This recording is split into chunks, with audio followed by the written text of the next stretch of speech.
क्या मुझे एक्टर बनना चाहिए? एक्टर बनने की प्रक्रिया क्या है? कितना समय लगेगा? कितना इन्वेस्टमेंट है? कैसे इसमें नेटवर्किंग होती है? ये सारे सवालों का जवाब आज आपको इस वीडियो में मिलेंगे। जी हाँ, आप जुड़ चुके हैं नाट्यवेद एक्टिंग रिसर्च सेंटर से और मैं आपका अपना एक्टिंग मेंटोर कृष्ण राज। आज 5 ऐसे मुद्दे बताऊंगा, 5 ऐसे टॉपिक बताऊंगा जो अगर आप फ्रेशर हो तो इस वीडियो को अगर देख रहे हो तो भाई फ्रेशर हो, आपके लिए 5 पॉइंट अपने अंदर फाइंड आउट करना बहुत इंपॉर्टेंट है। तो 5 पॉइंट कौन कौन से हैं? पहला पॉइंट अगर हम बात करते हैं, व्हाट इज माय पर्पस। दूसरा पॉइंट अगर मैं बात करता हूं, अनप्रिडिक्टेबिलिटी एंड इनस्टेबिलिटी, है ना। तीसरा नेटवर्किंग। चौथा हार्डवर्क एंड पेशेंस।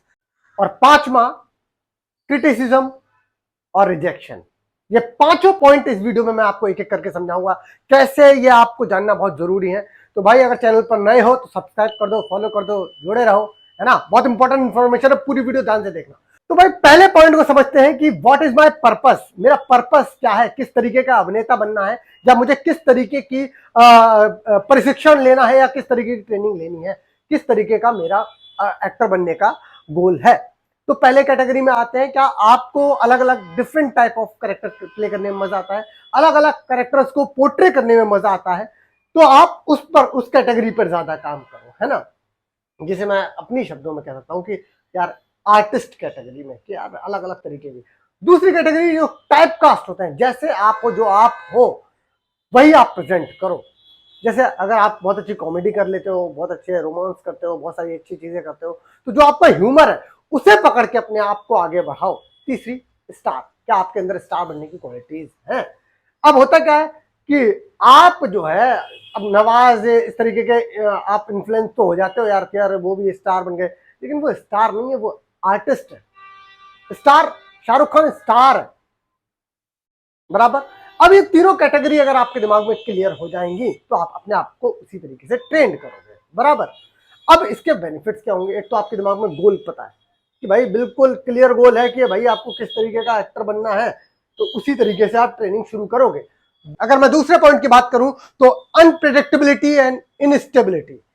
भाई अब ये क्या होता है, इसको ध्यान से समझते हैं। अनप्रिडिक्टेबल, आपकी लाइफ बहुत ही अनप्रिडिक्टेबल होने वाली है। मतलब कि पहली चीज देखो, इसमें कोई टाइम बाउंडेशन नहीं है, कोई टाइम ड्यूरेशन नहीं है कि 1 साल 2 साल आपने निर्धारित कर लिया अपने लिए कि भाई इतना टाइम मैं एक्टिंग को दूंगा, ऐसा कुछ भी नहीं होने वाला है।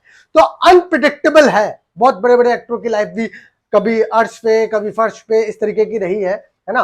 2-4 पिक्चरें करने के बाद भी कुछ नहीं पता, बहुत अनप्रिडिक्टेबल है। आज जो प्रोजेक्ट आ रहा है, अगला प्रोजेक्ट कल आ जाए, 6 महीने बाद आए, 1 साल बाद आए, कुछ नहीं कह सकते।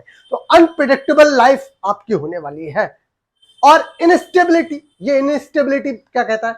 इनस्टेबिलिटी, आप 2 तरीके से रहोगे, मेंटली और फाइनेंशियली। स्टेबल नहीं रह सकते, स्टेबल आप नहीं रह सकते। कैसे नहीं रह सकते? कहोगे यार सर कैसी बातें कर रहे हो आप, है ना। तो इसको ध्यान से समझते हैं कि इनस्टेबल, क्योंकि दिमाग एक्टर का अलग अलग तरीके के कैरेक्टर करता है, काम करता है, क्योंकि हमारा ये फील्ड कुछ अलग है, कुछ दूसरा है। तो यार ये पूरा भी मैं कहूंगा कि इनस्टेबल नहीं है। तो आपका जो मेंटल स्टेट है बार बार बदलता रहेगा, एक जैसा नहीं रहेगा, इनस्टेबल नहीं रहेगा। इनस्टेबल रहेगा ज्यादातर, स्टेबल तरीके से ज्यादातर नहीं रहेगा। इसी के लिए लोग कहते हैं कि थिएटर करो और योगा करो, और ये पार्ट है जिससे कि वो आपकी रिदम को बना के रखे। अनप्रिडिक्टेबिलिटी, कि आपका वही जो मैं बता रहा हूं कि एक प्रोजेक्ट आज मिला, कल मिला, परसों मिला, कुछ नहीं पता। तो ये 2 पॉइंट है जिनको आपको समझ में आ गए होंगे, है ना। तीसरा पॉइंट जो मोस्ट इंपॉर्टेंट फैक्टर है, जिसके हम कहते हैं नेटवर्किंग। नेटवर्किंग एक्चुअल में कहता क्या है? नेटवर्किंग को समझना बहुत इंपॉर्टेंट है यार, क्योंकि अब देखो नेटवर्किंग, कुछ लोग नेटवर्किंग बनाते ही रह जाते हैं, कुछ लोग एज एन एक्टर काम करते रह जाते हैं, तो इसका तालमेल नहीं बन पाता है। तो नेटवर्किंग होती क्या है?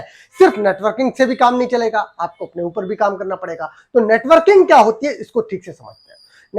नेटवर्क को समझते हैं। नेटवर्क मतलब क्या होता है? जैसे आप फोन यूज करते हो, फॉर एग्जांपल फोन यूज करते हो, और आपके पास अगर आप सिम लेकर घूम रहे हो कि मेरे पास 5G नेटवर्क है, फोन ही नहीं है 5G, तो क्या फायदा यार, है ना।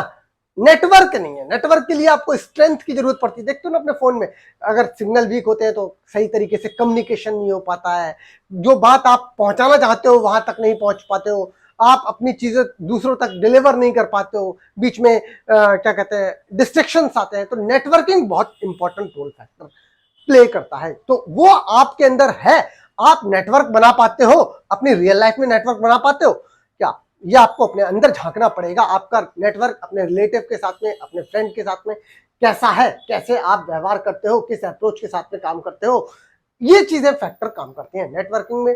अब देखो, अब नेटवर्किंग में आपका जो फोन है, फोन मतलब आपका जो सिस्टम है, आपको समझना पड़ेगा क्या वो 5G नेटवर्क को सपोर्ट करता है, क्या वो उन कास्टिंग वाले बंदों से बात कर पाता है। नहीं कर पाता है तो वो फोन की कोई वैल्यू नहीं है अगर वो नेटवर्किंग में नहीं आएगा। क्योंकि नेटवर्क और डिवाइस, डिवाइस मतलब एक्टर, और नेटवर्क मतलब, समझ रहे हो ना, नेटवर्क मतलब कास्टिंग और जितने भी आपके लिंक हैं, ये चीजें हैं जो आपको दूसरों तक पहुंचा रही हैं, कहीं और तक पहुंचा रही हैं, तो वो दोनों मिलकर ही कम्युनिकेशन बना पाती हैं, दूसरों तक पहुंचती हैं। तो नेटवर्किंग बहुत इंपॉर्टेंट होती है। अब नेटवर्किंग किससे करनी चाहिए भाई? देखो, एक्टर से बहुत ज्यादा हेल्प मिलती नहीं है, लेकिन हाँ कास्टिंग डायरेक्टर से, एसोसिएट से, आप प्रोडक्शन के किसी भी डिपार्टमेंट से आप नेटवर्किंग करो। और नेटवर्किंग के रूल्स क्या है, मतलब ऐसा कोई कोई फिक्स एंड हार्ड रूल नहीं है, लेकिन मैं जो बता रहा हूं शायद मैं अपने तजुर्बे से बता रहा हूं कि नेटवर्किंग कैसे आप बना सकते हो। पहले आपके अप्रोच बहुत क्लियर रहनी चाहिए। आप किस अप्रोच के साथ में, आप किसी लड़की से आप प्रपोज करते हो, आप उस लड़की को पता चल जाता ना यार कि आप किस अप्रोच से बात कर रहे हो, तो उसी तरीके से कास्टिंग वाले जो दिन रात कास्टिंग कर रहे हैं उनको भी तो फाइंड आउट हो जाएगा यार कि आप किस अप्रोच के साथ में उन्हें अप्रोच क्या कर रहे हो। तो आपकी अप्रोच जो है हमेशा काम को लेकर पॉजिटिव होनी चाहिए। आपकी अप्रोच काम में, आप ऐसा ना हो कि आपको मुंह खोलने की तमीज नहीं है और आप कह रहे हो सर कोई नहीं मैं कंटिन्यूटी करूंगा, मैं बड़ा काम करूंगा। अरे यार समझो ना चीजों को यार, है ना। तो अप्रोच आपकी क्या है, आप जो आप काम करते हो आप शिद्दत के साथ में उनके साथ में पॉजिटिव तरीके से अप्रोच रखो। नेचर बहुत मैटर करता है। तीसरा, बिहेवियर बहुत मैटर करता है ना। तो ये सारी चीजें मिलकर नेटवर्किंग को बनाती हैं, समझ में। अब बात करते हैं चौथे पॉइंट की बात करते हैं, हार्डवर्क। देखो, नेटवर्किंग बनाने में भी हार्डवर्क है, शूट के टाइम पर भी हार्डवर्क है, और सबसे ज्यादा हार्डवर्क है अपने आप को ट्रेंड करने में। वही पहले वाला पॉइंट में, आप किस तरीके का अभिनेता बनना चाहते हो उसके ट्रेनिंग प्रोसेस में आपको हार्डवर्किंग की बहुत जरूरत पड़ेगी। क्या ये पॉइंट आपके अंदर है? क्या आप बहुत अच्छे या बहुत ज्यादा हार्डवर्किंग हो? हार्डवर्किंग एंड पेशेंस, क्या आपके अंदर पेशेंस है? हार्डवर्किंग के साथ में अगर पेशेंस नहीं है तो आप बहुत जल्दी इस फील्ड को छोड़ दोगे, है ना। धैर्य रखना पड़ेगा, ये आप पहले दिन ही समझ लो क्योंकि इसमें टाइम लिमिट नहीं है। पांचवा भाई, रिजेक्शन से आपको डरना नहीं है, क्रिटिसिज्म और रिजेक्शन से आपको डरना नहीं है, ये आपको पार्ट बनाना है। क्या आपके नेचर में रिजेक्शन को एक्सेप्ट करने की कैपेबिलिटी है? ये देखो, ये फाइंड आउट करो। अगर ये है तो ये फील्ड आपके लिए बना है, तभी आप इसमें आओ। तो ये 5 पॉइंट आपको समझ में आ गए होंगे कि आपको एक्टिंग फील्ड में आना चाहिए या नहीं आना चाहिए। क्योंकि यार देखो, टाइम वेस्ट करने का कोई मतलब नहीं बनता ना। इससे बढ़िया कि आप अपने एफर्ट, अपनी चीजें किसी और डायरेक्शन में लगाओ। आप अपने आप को ट्राई करने के लिए मत आओ। ट्राई करोगे तो फिर एक्टिंग भी आपको ट्राई करके भेज देगी। ट्राई वाली चीज नहीं है, ये कला है, अभिनय एक कला है, बड़ी कला है ना। तो आई होप आपको ये वीडियो पसंद आई होगी, अच्छी लगी है तो सब्सक्राइब कर दो यार, है ना। फॉरवर्ड करो, कमेंट करो अगली वीडियो किस पे चाहिए। मिलते हैं अगली वीडियो के साथ में। पैकअप।